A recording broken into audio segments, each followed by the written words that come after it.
जय हिंद, वंदे मातरम। मैं Hansraj Singh Daddu MS YouTube channel के माध्यम से आप लोगों के लिए एक पावरफुल मोटिवेशनल वीडियो लेकर आया हूं और मैं उम्मीद करता हूं कि इस वीडियो को पूरा देखने के बाद आप 100% अपनी हार को जीत में बदल दोगे। तो आइए चलते हैं। गरीबी के दलदल में रहने वाले सभी असफल लोगों में एक बात समान होती है। हर व्यक्ति हारा हुआ है, पिटा हुआ है, चोट खाया हुआ है। हर एक ने जीवन में ऐसी समस्याओं को झेला है जिनके आगे वह घुटने टेक चुका है। अक्सर आपने असफल लोगों को एक कहते सुना होगा कि मेरी पत्नी मेरा घर छोड़कर भाग गई, या मैंने अपना सब कुछ गंवा दिया, या मेरे पास जाने के लिए कोई और जगह नहीं बची थी, या मैंने एक दो काम ऐसे किए जिससे मैं बुरी तरह असफल हुआ और मैं यहाँ चला आया। जब हम असफलता के दलदल से ऊपर चढ़कर मिस्टर और मिसेज औसत व्यक्ति के इलाके में पहुँचते हैं तो हम उनके जीवन स्तर में स्पष्ट अंतर देख सकते हैं। परंतु हम एक बार फिर यह देखते हैं कि मिस्टर औसत व्यक्ति भी अपनी औसत परिस्थितियों के लिए मूलतः वही कारण बताते हैं जो मिस्टर असफल ने बताए थे। अंदर से मिस्टर औसत व्यक्ति भी हारा हुआ महसूस करते हैं। जिन परिस्थितियों से वे चोट खाए हैं उनके घाव अब भी नहीं भरे हैं, लेकिन अब वे अति सावधान हो गए हैं। अब वे रुक रुक कर चलते हैं, सीना तान कर नहीं चलते, एक विजयी सेनापति की तरह सिर उठाकर नहीं चलते, बल्कि हारे हुए असुंत सिपाही की तरह सिर झुकाकर चलते हैं। वे खुद को हारा हुआ महसूस करते हैं, परंतु वे अपनी औसत जिंदगी की सजा काटने की कोशिश करते हैं, जिसके लिए वे अपनी तकदीर को दोष देते हैं। इस व्यक्ति ने भी हार के सामने समर्पण कर दिया है, परंतु इसने यह समर्पण तार्किक रूप से, अच्छे ढंग से, सामाजिक रूप से किया है।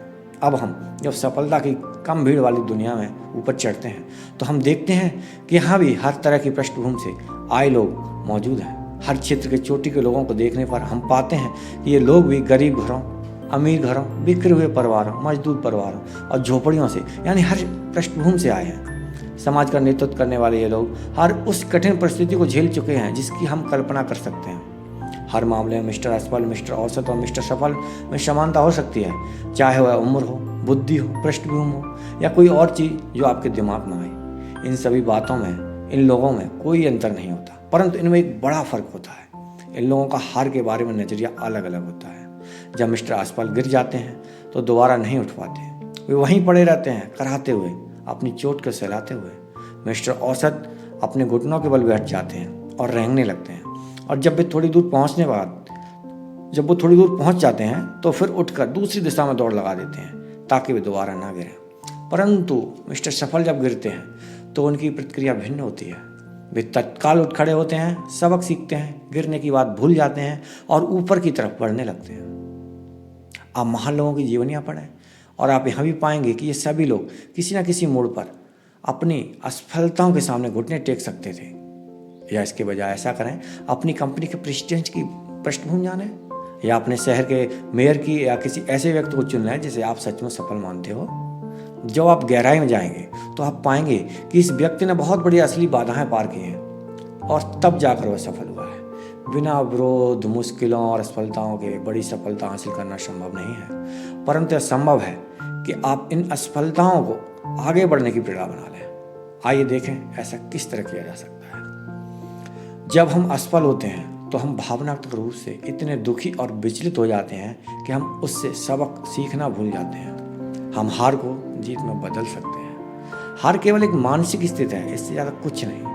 हर असफलता से कुछ न कुछ बचाने का फैसला करें। अगली बार जब नौकरी या घर में कोई गड़बड़ हो तो शांत हो जाएं और यह पता लगाएं कि गड़बड़ कहाँ शुरू हुई थी। इससे आप उसी गलती को दोबारा करने से बच सकते हैं। अगर हम कुछ सीखें तो असफल होना भी फायदेमंद साबित हो सकता है। हम इंसान भी अजीब होते हैं। अपनी सफलताओं का श्रेय तो हम पूरा लेना चाहते हैं।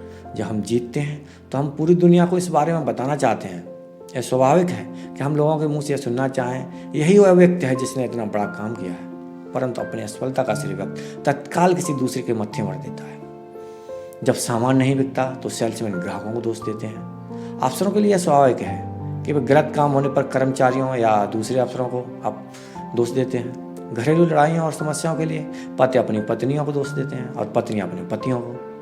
यह तो सच है कि जटिल संसार में दूसरे लोग हमें धक्का मारकर गिरा सकते हैं, परंतु यह भी सच है कि ज़्यादातर हम खुद ही अपने आप को गिराते हैं। हम अपनी व्यक्तिगत कमियों व गलतियों के कारण हारते हैं। दूसरों को दोष देना बंद करें। सामने वाले की गलती साबित करने से आपको कुछ भी हासिल नहीं होगा। रचनात्मक रूप से खुद की आलोचना करें। अपनी कमजोरियों को स्वीकारने में हिचकिचाएं नहीं। परंतु अपनी गलतियां सिर्फ इसलिए ना ढूंढें ताकि आप खुद के सामने यह बहाना बना सकें कि एक और कारण है जिससे मैं असफल होता हूँ। इसके बजाय अपनी गलतियों को इस तरह से देखें कि यह एक और तरीका है जिससे मैं जीत सकता हूँ। असफल व्यक्ति वह होता है जिसने बड़ी गलतियां तो की हैं परंतु जो अपने अनुभव से कुछ नहीं सीख पाया। अक्सर हम अपनी असफलता के लिए किस्मत को दोष देते हैं। किस्मत को दोष देने के बजाय अपनी असफलताओं का विश्लेषण करें। अगर आप हार जाते हैं तो सीखें। ज़्यादातर लोग अपनी ज़िंदगी में अपनी असफलताओं का विश्लेषण करते समय बदकिस्मती, दुर्भाग्य, किस्मत या तकदीर को दोष देते हैं। किस्मत को दोष देना बंद कर दें। किस्मत को दोष देने से कोई व्यक्ति वहाँ नहीं पहुँचा जहाँ वह पहुँचना चाहता था। एडिसन के बारे में कहा जाता है कि अमेरिका के सर्वाधिक लगनशील वैज्ञानिकों में से एक थे। यह बताया गया है कि बिजली के बल्ब की खोज से पहले उन्होंने हजारों प्रयोग किए, परंतु यह ध्यान दें, एडिसन में लगन के साथ प्रयोगशीलता भी थी। वे बिजली के बल्ब को विकसित करने के अपने लक्ष्य में जुटे रहे, परंतु उन्होंने लगन के साथ प्रयोगशीलता को भी मिला दिया। एक ही दिशा में लगन से जुटे रहना सफलता की गारंटी नहीं है, परंतु लगन और प्रयोगशीलता के समन्वय से सफलता की गारंटी मिल जाती है। कई महत्वाकांक्षी लोग जीवन में प्रशंसनीय लगनशीलता और महत्वाकांक्षा के साथ जिंदगी भर जुटे रहते हैं, परंतु वे कभी इसलिए सफल नहीं हो पाते क्योंकि उनमें प्रयोगशीलता नहीं होती। वे नई शैलियों का प्रयोग नहीं कर पाते। अपने लक्ष्य को बनाए रखें, इसे 1 इंच भी इधर उधर ना हिलाएं, परंतु अपने सिर को किसी दीवार से भी ना फोड़ें। अगर आपको परिणाम नहीं मिलते तो किसी दूसरे तरीके का इस्तेमाल करें। जिन लोगों में बुलडॉग जैसी लगनशीलता होती है, जो एक बार किसी चीज़ को पकड़ लें फिर उसे छोड़ते नहीं हैं, उनमें सफलता का एक मूलभूत तत्व होता है। यहाँ मैं आपको 2 सुझाव दे रहा हूँ, ध्यान से सुनें। नंबर 1, खुद को बताएं कोई तरीका है। खुद को बताएं कोई तरीका है।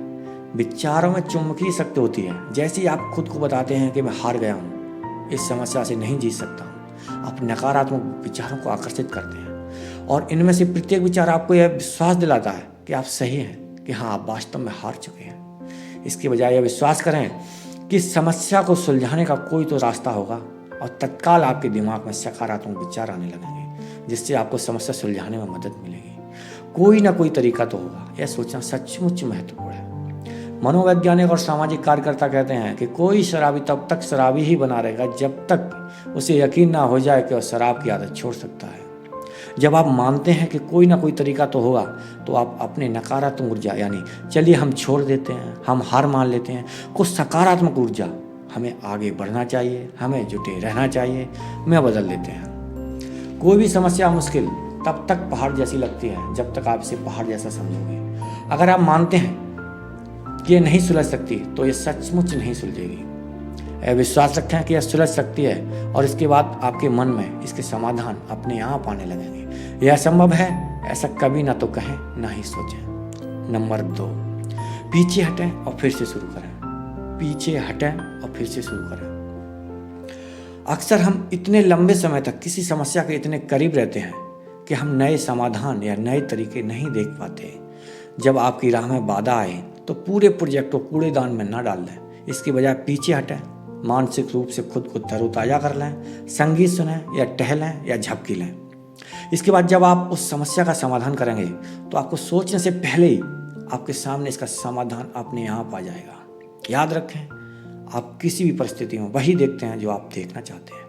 अच्छे पहलू को देखें और हार को जीत में बदल लें। अब हम आपको संक्षेप में बताते हैं कि हार को जीत में कैसे बदलें। पॉइंट नंबर 1, असफलता का अध्ययन करें ताकि आप सफलता की राह पर आगे बढ़ सकें। जब आप हारें तो उस हार से सबक सीखें और फिर अगली बार जीतने की तैयारी करें। पॉइंट नंबर 2, अपनी गलतियां और कमजोरियां खोजें और उन्हें सुधारें।